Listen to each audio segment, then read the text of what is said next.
Guarantee news ಬೆನ್ನಲ್ಲೇ CM ಸಿದ್ದರಾಮಯ್ಯನವರು alert ಆಗಿದ್ದಾರೆ. ನಿವೃತ್ತಿಗೆ ಮುಂದಾಗಿದ್ದಂತಹ ಎಎಸ್ಪಿ ಬರಮನಿ ಜೊತೆಗೆ ಸಿಎಂ ಸಿದ್ದರಾಮಯ್ಯನವರು ಮಾತನಾಡಿದ್ದಾರೆ. ಫೋನ್ ಮಾಡಿ ಎಎಸ್ಪಿ ಮನವೊಲಿಸಿದ್ದಾರೆ ಸಿಎಂ ಸಿದ್ದರಾಮಯ್ಯನವರು.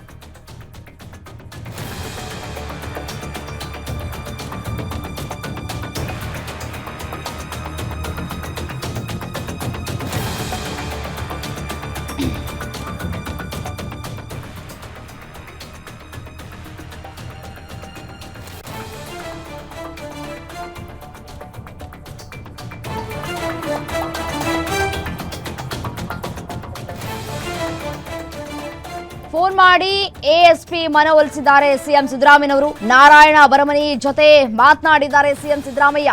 ನಾನು ಬೇಕು ಅಂತ ನಿಮ್ಮನ್ನ ಗದರ್ಲಿಲ್ಲ, ನಿಮಗೆ ಅಪಮಾನ ಮಾಡುವುದು ನನ್ನ ಉದ್ದೇಶ ಆಗಿರ್ಲಿಲ್ಲ. ನಮ್ಮದೇ ಸರ್ಕಾರ ಇದ್ದು ಪ್ರತಿಭಟನೆಗೆ ಬಿಜೆಪಿ ಅಡ್ಡಿ ಮಾಡಿದ್ದಕ್ಕೆ ನನಗೆ ಬೇಸರ ಆಗಿತ್ತು.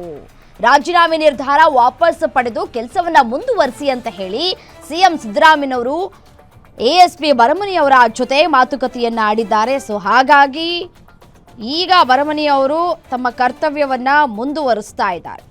ಸಿಎಂ ಸಿದ್ದರಾಮಯ್ಯನವರ ಅವಮಾನಕ್ಕೆ ಬೇಸತ್ತು ಎಎಸ್ಪಿ ಬರಮನಿ ಸ್ವಯಂ ನಿವೃತ್ತಿಯನ್ನ ಘೋಷಣೆ ಮಾಡಿದ್ರು. ಒಂದ್ ಕಡೆ ಗೃಹ ಇಲಾಖೆಗೆ ಪತ್ರವನ್ನ ಕೂಡ ಬರೆದಿದ್ರು ಅವರು.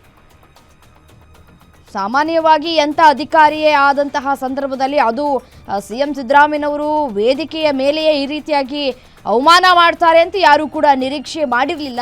ಸಿಎಂ ಸಿದ್ದರಾಮಯ್ಯನವರು ಕೂಡ ಅದನ್ನೇ ಹೇಳ್ತಾ ಇದ್ದಾರೆ, ನಾನು ಬೇಕು ಅಂತ ನಾನು ನಿಮಗೆ ಗದರ್ಲಿಲ್ಲ ಅಂತ ಅವರು ಕೂಡ ಅದನ್ನೇ ಹೇಳಿದ್ದಾರೆ.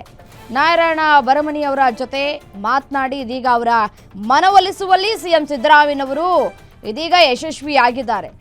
ಸಿಎಂ ಮಾತನಾಡಿದ ಬೆನ್ನಲ್ಲೇ ಸ್ವಯಂ ನಿವೃತ್ತಿ ನಿರ್ಧಾರವನ್ನ ವಾಪಸ್ ತೆಗೆದುಕೊಂಡಿದ್ದಾರೆ. ಸ್ವಯಂ ನಿವೃತ್ತಿ ನಿರ್ಧಾರದಿಂದ ಹಿಂದೆ ಸರಿದಿದ್ದಾರೆ ಎಎಸ್ಪಿ ಬರಮನಿ ಅವರು. ವೇದಿಕೆ ಮೇಲೆ ಕರೆದು ಬರಮನಿ ಮೇಲೆ ಕೈ ಎತ್ತಿದ್ರು ಸಿಎಂ ಸಿದ್ದರಾಮಯ್ಯನವರು. ಇದೇ ಕಾರಣಕ್ಕೆ ಸ್ವಯಂ ನಿವೃತ್ತಿಗೆ ಮುಂದಾಗಿದ್ರು ಬರಮನಿ. ಸಿಎಂ ಮನವೊಲಿಕೆ ಬಳಿಕ ಬರಮನಿ ಕರ್ತವ್ಯಕ್ಕೆ ಹಾಜರಾಗಿರುವಂತಹ ದೃಶ್ಯವನ್ನ ಗಮನಿಸ್ತಾ ಇದ್ರಿ. ಧಾರವಾಡದ ಎಸ್ಪಿ ಕಚೇರಿಗೆ ಆಗಮಿಸಿದ್ದಾರೆ ಬರಮನಿಯವರು. ಶಿಸ್ತಿನ ಇಲಾಖೆಯಲ್ಲಿದ್ದೇನೆ, ಸಿಎಂ ಮಾತನಾಡಿದ್ದಾರೆ, ಸದ್ಯಕ್ಕೆ ಕರ್ತವ್ಯಕ್ಕೆ ಹಾಜರಾಗಿದ್ದೇನೆ ಅಂತ ಹೇಳಿ ಎಎಸ್ಪಿ ಬರಮನಿಯವರು ಹೇಳಿದ್ದಾರೆ. ಕರ್ತವ್ಯ ನಿರ್ವಹಿಸ್ತಾ ಇರುವಂತಹ ಸಂದರ್ಭದಲ್ಲಿ ಸಿಎಂ ಸಿದ್ದರಾಮಯ್ಯನವರು ಗರಂ ಆಗಿದ್ರು. ಸೊ ಹಾಗಾಗಿ ಆ ಸಂದರ್ಭದಲ್ಲಿ ಕೈ ಎತ್ತಿದ್ರು ವೇದಿಕೆಯ ಮೇಲೆಯೇ. ಅದಕ್ಕೆ ಮನನೊಂದಿದ್ರು. ಮತ್ತೆ ಅವರ ಕಲೀಗ್ಸ್ಗಳೆಲ್ಲರೂ ಕೂಡ ಅವರ ಮನವೊಲಿಸಿದ್ರು. ಬೇಡ, ಈ ನಿರ್ಧಾರ ತೆಗೆದುಕೊಳ್ಳಬೇಡಿ, ದಯವಿಟ್ಟು ಕರ್ತವ್ಯದಿಂದ ಹಿಂದೆ ಸರಿಬೇಡಿ, ಮುಂದುವರಿಸಿ ಅಂತ ಹೇಳಿ ಕೇಳ್ಕೊಂಡಿದ್ರು. ಒಂದು ಕಡೆ ನಾರಾಯಣ ಬರಮನಿ ಅವರು ಅದಕ್ಕೆ ಒಪ್ಪಿಗೆಯನ್ನು ಕೊಟ್ಟಿರಲಿಲ್ಲ.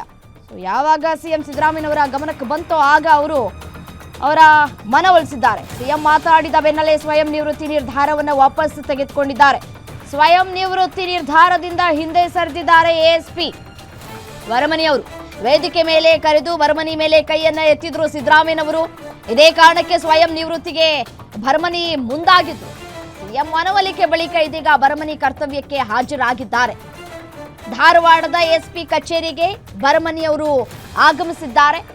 ಶಿಸ್ತಿನ ಇಲಾಖೆಯಲ್ಲಿದ್ದೇನೆ, ಸಿಎಂ ನನ್ನ ಜೊತೆ ಮಾತನಾಡಿದ್ದಾರೆ, ಹಾಗಾಗಿ ಸದ್ಯಕ್ಕೆ ಕರ್ತವ್ಯಕ್ಕೆ ಹಾಜರಾಗ್ತಾ ಇದ್ದೇನೆ ಅಂತ ಹೇಳಿ ಎಎಸ್ಪಿ ಅವರು ಕೂಡ ಹೇಳಿಕೆಯನ್ನು ಕೊಟ್ಟಿದ್ದಾರೆ. ಸ್ವಯಂ ನಿವೃತ್ತಿ ನಿರ್ಧಾರವನ್ನ ಕೂಡ ತೆಗೆದುಕೊಂಡಿದ್ರು. 3 ಪುಟಗಳ ರಾಜೀನಾಮೆ ಪತ್ರ ಕೂಡ ಬರೆದಿದ್ರು. ನಾನು ಶಿಸ್ತಿನ ಇಲಾಖೆಯಲ್ಲಿ ಇರೋದರಿಂದ ನನ್ನ ಭಾವನೆಗಳನ್ನು ನನ್ನ ಮೇಲಾಧಿಕಾರಿಗಳಿಗೆ ತಿಳಿಸಿದ್ದೀನಿ.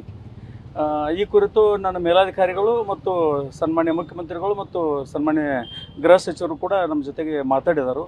ಈಗ ನಾನು ದೈನಂದಿನ ಕೆಲಸಕ್ಕೆ ಹಾಜರಾಗ್ತಾ ಇದ್ದೀನಿ. ಸರ್ ಏನಾದರೂ ಈಗ ಅಕ್ಸೆಪ್ಟ್ ಮಾಡ್ತಾರೆ ಸರ್? ಏನಾಗ್ತದೆ ಸರ್ಕಾರ ನಿರ್ಧರಿಸ್ತದೆ ಸರ್ ಮುಂದಿನ ನಡೆ ಸರ್ ಯಾವ ರೀತಿ ಸರ್ ಸಂಪರ್ಕ ಮಾಡಿದ್ರಿ ಸರ್ ಬೆಳಗಿನ ಏನಾದರೂ ಯಾರಾದರೂ ಸಿಎಂ ಅದು ಸರ್? ಸರ್ ಮಾನ್ಯ ಮುಖ್ಯಮಂತ್ರಿ ಸಾಹೇಬರು ಮತ್ತು ಮಾನ್ಯ ಗೃಹ ಸಚಿವರು ಸಾಹೇಬರು ಮಾತಾಡಿದರು. ಹೀಗಾಗಿ ನಾನು ದೈನಂದಿನ ಕೆಲಸಕ್ಕೆ ಹಾಜರಾಗಿ ನಾನು ಶಿಸ್ತಿನ ಇಲಾಖೆಯಲ್ಲಿ ಇರೋದರಿಂದ ನನ್ನ ಭಾವನೆಗಳನ್ನು ನನ್ನ ಮೇಲಾಧಿಕಾರಿಗಳಿಗೆ ತಿಳಿಸಿದ್ದೀನಿ. ಈ ಕುರಿತು ನನ್ನ ಮೇಲಾಧಿಕಾರಿಗಳು ಮತ್ತು ಸನ್ಮಾನ್ಯ ಮುಖ್ಯಮಂತ್ರಿಗಳು ಮತ್ತು ಸನ್ಮಾನ್ಯ ಗೃಹ ಸಚಿವರು ಕೂಡ ನಮ್ಮ ಜೊತೆಗೆ ಮಾತಾಡಿದರು. ಈಗ ನಾನು ದೈನಂದಿನ ಕೆಲಸಕ್ಕೆ ಹಾಜರಾಗ್ತಾ ಇದ್ದೀನಿ. ಸರ್ ಏನಾದರೂ ಈಗ ಅಕ್ಸೆಪ್ಟ್ ಮಾಡ್ತಾರೆ ಸರ್? ಏನಾಗ್ತದೆ ನೋಡಿ, ಮಾನ್ಯ ಮುಖ್ಯಮಂತ್ರಿಗಳಿಂದಾಗಿ ನನಗೆ ಅವಮಾನ ಆಗಿತ್ತು. ಸೊ ಹಾಗಾಗಿ ನಾನು ಮನನೊಂದು ಸ್ವಯಂ ನಿವೃತ್ತಿಯನ್ನು ಸಲ್ಲಿಕೆ ಮಾಡ್ತಾ ಇದ್ದೇನೆ. ಅದು ಕೂಡ ಸಮವಸ್ತ್ರದಲ್ಲಿ ಇದ್ದಂತಹ ಸಂದರ್ಭದಲ್ಲಿ ನನಗೆ ಸಾರ್ವಜನಿಕವಾಗಿ ಅವಮಾನಿಸಿದ್ರು. ಮತ್ತು ನನ್ನ ಇಲಾಖೆಯ ಅಧಿಕಾರಿಗಳ ಆತ್ಮಸ್ಥೈರ್ಯವನ್ನು ಕುಗ್ಗಿಸಿದ್ರು ಮಾನ್ಯ ಮುಖ್ಯಮಂತ್ರಿಗಳು. ಮತ್ತು ಅವರ ವರ್ತನೆ ನನಗೆ ಹಿಡಿಸಲಿಲ್ಲ. ಸೊ ಹಾಗಾಗಿ ನಾನು ಈ ಒಂದು ಸ್ವಯಂ ನಿವೃತ್ತಿಯನ್ನು ಪಡಿಬೇಕು ಅನ್ನುವಂತಹ ನಿಟ್ಟಿನಲ್ಲಿ ಮುಂದಾಗಿದ್ದೇನೆ ಅನ್ನುವಂತಹ ಮಾತುಗಳನ್ನಾಡಿದರು. ಸ್ವತಃ ಇದೀಗ ಖುದ್ದು CM ಸಿದ್ದರಾಮಯ್ಯನವರೇ ಅವ್ರ ಜೊತೆ ಮಾತನಾಡಿದ್ದಾರೆ. ಸೊ ಹಾಗಾಗಿ ಇಲ್ಲಿಯವರೆಗೂ ಕೂಡ ಅವರ ಮನವೊಲಿಸುವ ಪ್ರಯತ್ನವನ್ನು ಅವರ ಕಲೀಗ್ಸ್ಗಳು ಎಲ್ಲರೂ ಪ್ರಯತ್ನವನ್ನು ಕೂಡ ಪಟ್ಟಿದ್ರು. ಆದರೆ ಅದ್ಯಾವುದೂ ಕೂಡ ಸಫಲ ಆಗಿರಲಿಲ್ಲ. ಏನು ಇದೇ ವಿಚಾರಕ್ಕೆ ಸಂಬಂಧಪಟ್ಟಂತೆ ಮತ್ತಷ್ಟು ಡೀಟೇಲ್ಸ್ ಕೊಡ್ತಾ ಹೋಗ್ತಾರೆ ನನ್ನ ಕಲೀಗ್ ಶ್ರೀಧರ್ ದೂರವಾಣಿ ಸಂಪರ್ಕದಲ್ಲಿದ್ದಾರೆ. ಶ್ರೀಧರ್, CM ಸಿದ್ದು ಅವಮಾನಕ್ಕೆ ಬೇಸತ್ತು ASP ಬರ್ಮನಿ ಅವರು ಸ್ವಯಂ ನಿವೃತ್ತಿ ತೆಗೆದುಕೊಳ್ಬೇಕು ಅನ್ನುವಂತಹ ತೀರ್ಮಾನವನ್ನು ಮಾಡಿದ್ರು. ಮತ್ತೆ 3 ಪುಟಗಳ ಪತ್ರವನ್ನು ಕೂಡ ಬರೆದಿದ್ರು. ಈಗ CM ಸಿದ್ದರಾಮಯ್ಯನವರು ಅಂತೂ ಇಂತೂ ಅವರ ಮನವೊಲಿಸುವಲ್ಲಿ ಯಶಸ್ವಿಯಾಗಿದ್ದಾರೆ. ಏನು ಹೇಳ್ತಾ ಇದ್ದಾರೆ ಇದೀಗ ASP ಬರ್ಮನಿ ಅವರು? ಖಂಡಿತ ಇದು ರಮ್ಯ, ಈಗಾಗಲೇ ಜುಲೈ 28ರಂದು ಬೆಳಗಾವಿಯಲ್ಲಿ ಕಾಂಗ್ರೆಸ್ ಸಮಾವೇಶ ನಡೆಯಿತು. ಈ ವೇಳೆಯಲ್ಲಿ ಅಲ್ಲಿ ಸಮಾವೇಶ ನಡೆಯುವಂತ ವೇಳೆಯಲ್ಲಿ CM ಭಾಷಣವನ್ನ ಆರಂಭ ಮಾಡ್ತಾರೆ. ಆರಂಭ ಆದಂತ ವೇಳೆಯಲ್ಲಿ ಅಲ್ಲಿದ್ದಂತ ಒಂದಿಷ್ಟು ಬಿಜೆಪಿ ಕಾರ್ಯಕರ್ತರು ಕಪ್ಪು ಬಾವುಟವನ್ನ ತೋರಿಸಿ CMಗೆ ಮುಜುಗರಕ್ಕೆ ಕಾರಣ ಆಗಿದ್ರು. ಈ ನಿಟ್ಟಿನಲ್ಲಿ ಅಲ್ಲೇ ಇದ್ದಂತ SP ಯಾರು ಎಂದು ಕರೆದು ಅಲ್ಲೇ ಇದ್ದಂತ ಬರ್ಮನಿ ಅವರಿಗೆ ಒಂದ್ ರೀತಿಯಾಗಿ ಕಪಾಳ ಮೋಕ್ಷ ಮುಂದಾಗಿದ್ರು ಅನ್ನೋ ಒಂದು ವಿಜುವಲ್ ಎಲ್ಲರೂ ಕೂಡ ನೋಡಿದ್ವಿ ನಾವು. ಹೀಗಾಗಿ ಅವತ್ತು ಕೂಡ ಗ್ಯಾರಂಟಿ ನ್ಯೂಸ್ ಇದೊಂದು ಸುದ್ದಿಯನ್ನ ಬಿತ್ತರ ಮಾಡಿ ಅಷ್ಟಲ್ಲದೆ ನಿರಂತರವಾಗಿ ಆ ಒಂದು ಸುದ್ದಿಯನ್ನು ನಾವು ಕೂಡ ಬಿತ್ತರ ಮಾಡಿದ್ವಿ. ಈ ನಿಟ್ಟಿನಲ್ಲಿ ಈಗಾಗಲೇ CMಗೂ ಕೂಡ ಈ ಒಂದು ಮಾಹಿತಿ ಹೋಗಿರುವಂತದ್ದು. ಮಾಹಿತಿ ನಂತರ ಈಗಾಗಲೇ ಅವರು ಕೂಡ ಫೋನ್ ಅನ್ನ ಮಾಡಿ ಒಂದ್ ರೀತಿಯಾಗಿ ಏನಂತಂದ್ರೆ ಅವತ್ತಿನ ಘಟನೆ ಬಹಳ ನನಗೂ ಕೂಡ ನೋವಾಗಿದೆ. ಯಾಕಂತಂದ್ರೆ ಕಾಂಗ್ರೆಸ್ನ ಸಮಾವೇಶದ ವೇಳೆ ಈ ರೀತಿಯಾಗಿ ಕಪ್ಪು ಬಾವುಟನ ತೋರಿಸಿದ್ರು. ಓಕೆ, ಥ್ಯಾಂಕ್ ಯು ತಮ್ಮೆಲ್ಲ ಮಾಹಿತಿಗಾಗಿ ಶ್ರೀಧರ್.